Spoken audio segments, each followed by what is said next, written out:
ప్రభు యేసుక్రీస్తు వారి పరిశుద్ధమైన నామం పేరిట ఈ వీడియో చూస్తున్న మీ అందరికీ చూస్తున్నందుకు గాను హృదయపూర్వకమైన వందనాలు.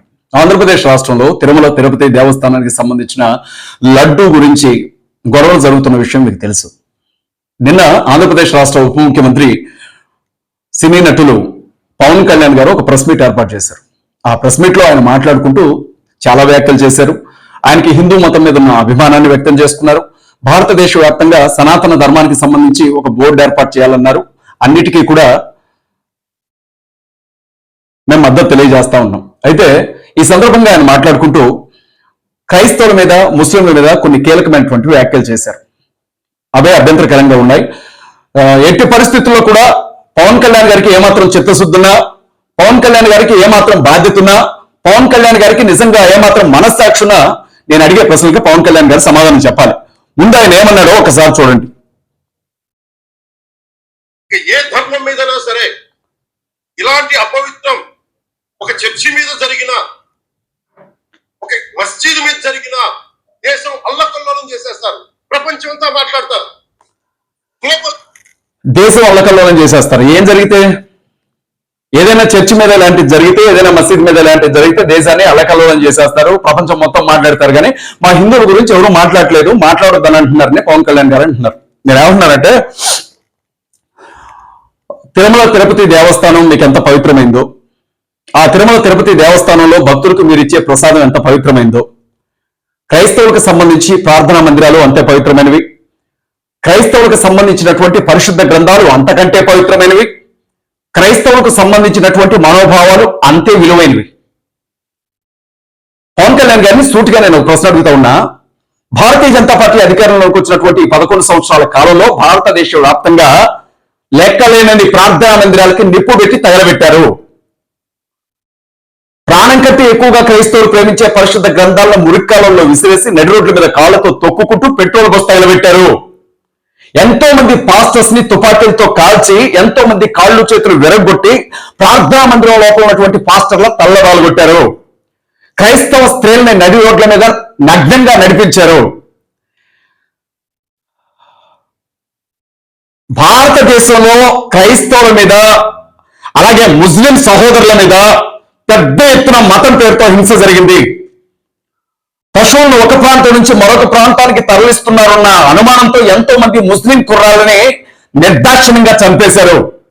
జై శ్రీరామ్ అని చెప్పమని నడి రోడ్ల మీద ముస్లిం కుర్రాళ్ళని, క్రైస్తవ కుర్రాళ్ళని పట్టుకొని కొట్టారు. మసీదులన్నింటిలో కూలుస్తామని పిలుపునిచ్చారు, ఆల్రెడీ కూల్చారు. మరి దేశం అంతా అల్లకల్లోలం చేశారా క్రైస్తవులు? ఈ సంఘటనలో ఎప్పుడైనా క్రైస్తవులు దేశాన్ని అల్లకల్లోలం చేశారా? దేశాన్ని తగలబెట్టారా? ఎన్నిసార్లు తగలబెట్టారు క్రైస్తవులు భారతదేశాన్ని? ఎన్నిసార్లు తగలబెట్టారు భారతదేశాన్ని ముస్లింలు? సమాధానం చెప్పాలి పవన్ కళ్యాణ్ గారు. క్రైస్తవుల మీద, ముస్లింల మీద, క్రైస్తవ మతం మీద, ముస్లిం మతం మీద, క్రైస్తవ విశ్వాసాల మీద, ఇస్లాం విశ్వాసాల మీద ఈ భారతదేశంలో జరిగినంత దాడి ప్రపంచంలో ఇంకా ఎక్కడైనా జరిగిందా? అంటే హిందువులకు మాత్రమే మనోభావాలు ఉంటాయా? క్రైస్తవులకు ఎవరికి మనోభావాలు ఉండవా? హిందువుల దేవుడు మాత్రమే దేవుడా? క్రైస్తవులు నమ్ముకున్నటువంటి దేవుడు దేవుడు కాదా? అంటే మీరు చేస్తే సంసారం, ఎదుటివాడు చేస్తే వ్యభిచారమా? ఈ 2 తెలుగు రాష్ట్రాల్లో అనేక ప్రార్థనా మందిరాలకి నిప్పు పెట్టినప్పుడు పవన్ కళ్యాణ్ గారు ఎందుకంటే ప్రెస్ మీట్ పెట్టొచ్చి మాట్లాడలేదు?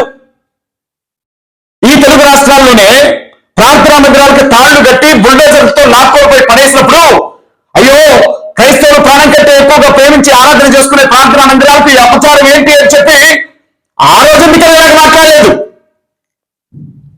ముస్లింలు మసీదులు కూర్చున్నప్పుడు పవన్ కళ్యాణ్ గారు ఏ గుళ్ళో రాక్కున్నారు వెళ్ళి, ఏ సందులో పడుతున్నారు వెళ్ళి, ఈరోజు మాట్లాడుతున్నారు. నీకు హిందుత్వం అంటే ప్రేమని చెప్పు, భారతీయ జనతా పార్టీ అంటే భయం అని చెప్పు.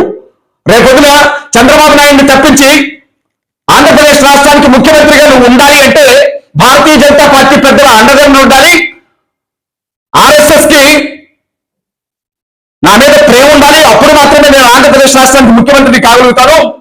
ఆర్ఎస్ఎస్ కి దగ్గర కావాలి అంటే క్రైస్తవులను తిట్టాలి, ఆర్ఎస్ఎస్ కి దగ్గర కావాలి అంటే ముస్లింలు తిట్టాలి, ఆర్ఎస్ఎస్ కి దగ్గర కావాలి అని అంటే కాషాయ దీక్షలు, కాషాయ వస్త్రాలు, కాషాయ జీవితాన్ని జీవించాలి అని చెప్పి నువ్వు ఆర్ఎస్ఎస్ కోసం పనిచేస్తా ఉన్నావు.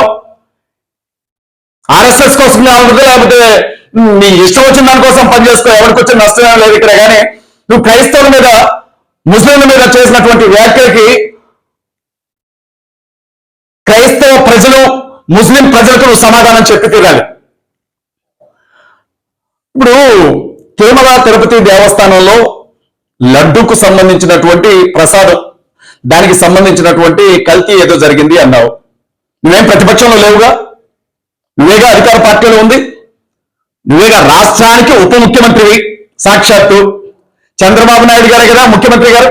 మీ ఇద్దరు కలిసి కూర్చోండి, తిరుమల తిరుపతి దేవస్థానానికి సంబంధించినటువంటి జరిగినటువంటి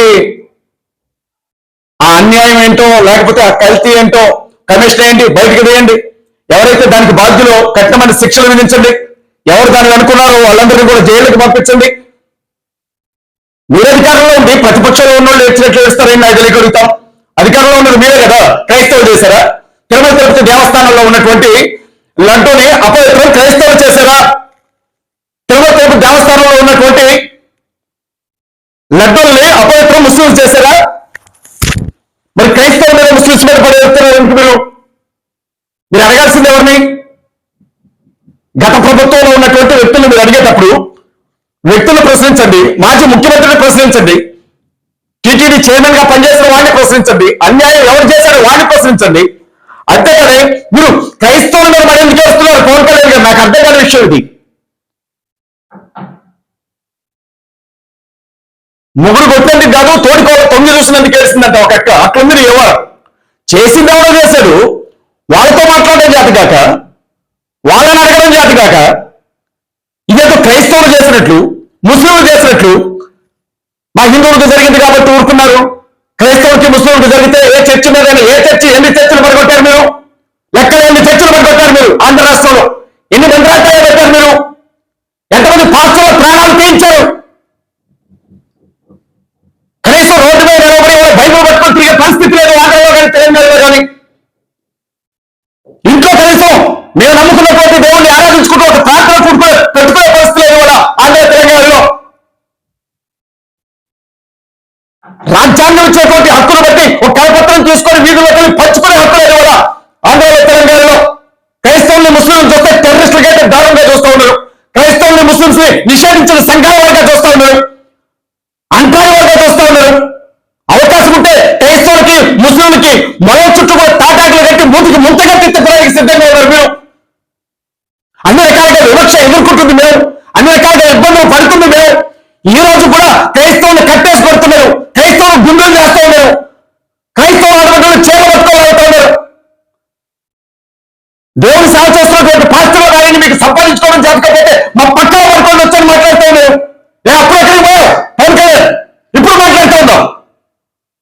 ఆ రోజు రోజు కాపు ఈ రోజు వస్తా ఉన్నాయి నీకు, ఆ రోజు గడపడేయండి, ఈ రోజు గడపడతా ఉన్నాయి నీకు. నువ్వు ముఖ్యమంత్రిగా బాధ్యత స్వీకరించిన తర్వాత కూడా ఆంధ్రాలో అనకాపల్లిలో ఏం జరిగింది మళ్ళా తెలియదానికే విషయం. ప్రతి ఒక్కరికి క్రైస్తవుల మీద పడాడు, ముస్లింల మీద పడాడు ఫ్యాషన్ అయిపోయింది ఇవాళ. ఈ క్రైస్తవులకి ఏదైనా జరిగితే దేశం అంతా తగలబెట్టి, అవును మేము తగలబెట్టి ఇట్లా తయారైంది దేశం. క్రైస్తవుల మీద దాడి జరిగిన ప్రతిసారి తగలబెట్టమే కదా, ఇంకా వేరే పడే ఉంది భారతదేశంలో ఉన్నటువంటి క్రైస్తవులకి. ఛత్తీస్గఢ్ లో పాస్టర్ తిమోతి గారిని తుపాకీతో కాల్చి కత్తుతో పొడిచినప్పుడు దేశంలో ఎంతమంది క్రైస్తవులు ఎన్ని గుళ్ళు తగలబెట్టారు నాయన మహానుభావుడా? ఎన్ని బస్టాండ్లు తగలబెట్టారు, ఎన్ని విమానాశ్రయాలు తగలబెట్టారు, ఎన్ని ప్రభుత్వాస్తులు తగలబెట్టారు? రాజస్థాన్లో సుమతి ప్రకాష్ ఆయన భార్యని, ఆయన కొడుకుని కాళ్ళు చేతులు వెలగబెట్టేప్పుడు ఎంత ఉద్దేశం చేశారు క్రైస్తవులు? మణిపూర్ రాష్ట్రాన్ని సర్వనాశనం చేసి కొన్ని వేల ప్రార్థనా మందిరాలను నేలమట్టం చేసి కొన్ని వందల మంది ప్రాణాలు తీసి క్రైస్తవ కార్యకర్తల తలంలోకి గుమ్మలకు వేలాలు తీసి క్రైస్తవ ఆడబిడ్డలు వేల మంది నగ్నంగా నడిపించి ఊరేగించి మానభంగి చేసే వాళ్ళని చంపి ఇంటర్నెట్ సేవలు బంద్ చేసి అక్కడ ఏం జరుగుతుందో ఎవరికి తెలియకుండా చేశారే. భారతదేశంలో ఎంత అల్లకల్లో జరిగినప్పుడు ఇవాళ కథ చెప్తా ఉన్నాడు పవన్ కళ్యాణ్ గారు. అస్సాం రాష్ట్రంలో క్రైస్తవులు ప్రాంతం చేసుకోవడానికి వీల్లేదు అని చెప్పి స్వస్థత ప్రాంతాలు చేయకూడదని బిల్లులు తెచ్చినప్పుడు మధ్యప్రదేశ్ రాష్ట్రంలో పాస్టర్ నరేంద్ర కృష్ణ మెడలు నరకపై చేతి వాళ్ళని నరికినప్పుడు తమిళనాడు గారిని చంపి ప్రార్థన మందిరంలో ఎలా చేసినప్పుడు తెలంగాణలో నిర్మల్ జిల్లాలో పాస్టర్ల శవాన్ని సమాధిలో ఉండడానికి బయటకు తీసినప్పుడు ఛత్తీస్గఢ్ లో గర్వాప్సి కాకపోతే ఊరుకోమని చెప్పి క్రిస్టియన్స్ అందరినీ కూడా తరిమి నరికినప్పుడు ఎంత విధ్వంసం జరిగింది? ఎవరు మాట్లాడారు మా గురించి? ఎవరు నిలబడ్డారు మా పక్షాన? నీ తెలుగుదేశం పార్టీ నిలబడిందా? మీ జనసేన పార్టీ నిలబడిందా? మీ బీజేపీ పార్టీ నిలబడిందా? మీ వైఎస్ఆర్ కాంగ్రెస్ పార్టీ నిలబడిందా? ఎవరు నిలబడ్డారు? క్రైస్తవులు చంపినా మాట్లాడలా, క్రైస్తవ గ్రంథాలు తగలబెట్టినా మాట్లాడలా, యేసుక్రీస్తు ప్రభు గురించి, మరైతల గురించి, పరిశుద్ధాత్మ గురించి, తండ్రి గురించి, బైబిల్ గ్రంథం గురించి నోటికి వచ్చినట్లు అమ్మన బూతులు మాట్లాడుతూ ఉంటారు ప్రతిరోజు. వారి గురించి కనీసం కేసులో వచ్చేది చేత కానీ మగాడు వచ్చి మాట్లాడుతున్నాడు. జగన్మోహన్ రెడ్డి మీద మీకు ఏదైనా కక్ష ఉంటే, జగన్ నిన్ను ఎదుర్కోవడానికి మాకు మతం తప్ప వేరే దారి లేదు, హిందువులని పలకి మోస్తున్నారు, హిందువులు నీ నుండి దూరం చేయడానికే ఇదంతా చేస్తున్నావు, హిందువులు ఎవరో నీకు ఓటు వేయకూడదు, హిందూ సమాజాన్ని ఓటు బ్యాంక్ నీకు దూరం చేయడానికే ఈ కుట్ర పన్నామని చెప్పి జగన్తో మాట్లాడండి. మీకు మగతనం ఉంటే మీరు జగన్ తెచ్చుకోండి, అంతేగాని క్రైస్తవం నిర్వహిస్తారు. అన్ని మతాలను సమానంగా చూస్తాంట పోటు గారు. ఏం చూశాను? ఏ మతాన్ని చూసావు సమానంగా? అన్ని మతాలని దృష్టిలో సమానం అయితే 11 రోజులు దీక్ష చేస్తున్న ప్రాయశ్చిత్త దీక్ష అన్నావు కదా, 40 రోజులు ఉపవాస దీక్ష చేయి క్రైస్తవుల్లో,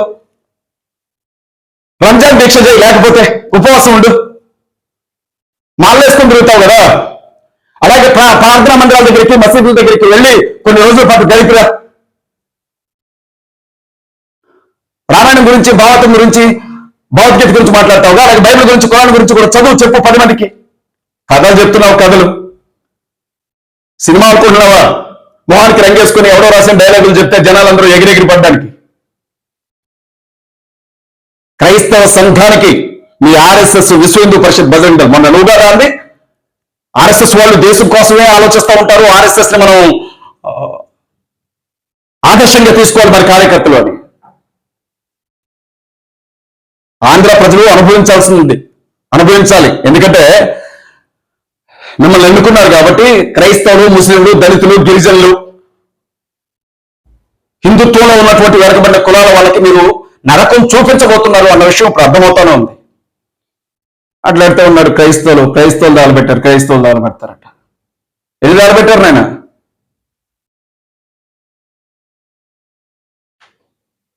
ఒళ్ళు దగ్గర పెట్టుకొని మాట్లాడు. మేము ప్రేమించడం తెలుసు, మాకు సహాయం చేయడం తెలుసు, క్షమించడం తెలుసు, 10 మందిని గుండెలకు అద్దుకోవడం తెలుసు.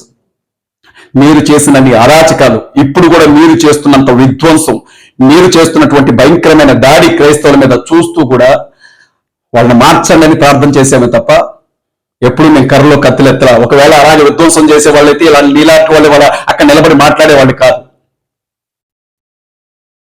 ఒక చెంప మీద కొడితే ఇంకో చెంప చూపించాం, గుండెల్లో పొడిస్తే ప్రభువా క్షమించు అని ఏడ్చాం. అలాంటి మా మీద మాట్లాడుతున్నారు వాళ్ళు. ఎవరైనా సరే క్రైస్తవుల గురించి కానీ, ముస్లింల గురించి కానీ తప్పుగా మాట్లాడితే మాత్రం రేపు విమానం మోతం అవుతుంది ఒక్కొక్కడికి.